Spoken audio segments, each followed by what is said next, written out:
ہمارے اسلام نے پردے کے لیے 8 شرائط بتائی ہیں۔ سب سے پہلی شرط، پردہ پورے جسم کو ڈھانپنے والا ہونا چاہیے۔ نمبر 2، پردہ زینت کا باعث، خوبصورتی کا باعث کبھی نہ بنے۔ نمبر 3، پردے کا کپڑا پتلا بالکل نہ ہو جس سے کہ آپ کا جسم نظر آئے۔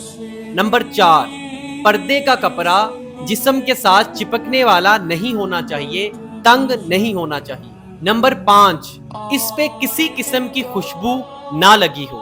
نمبر 6، پردے کا کپڑا خوبصورت نظر نہیں آنا چاہیے، یہ خوبصورتی کی علامت بالکل نہ ہو۔ نمبر 7، آپ جس کپڑے سے پردہ کر رہے ہو وہ اس غرض سے کبھی نہ کرو کہ میں اسے کر کے خوبصورت نظر آؤں۔ اور نمبر 8، پردہ کرنے والے کپڑے کے اوپر کسی بھی قسم کی چمکیلی چیز، چمک دکھانے والی چیز نہ ہو کہ دور سے ہی اس کی پہچان کی جا سکے۔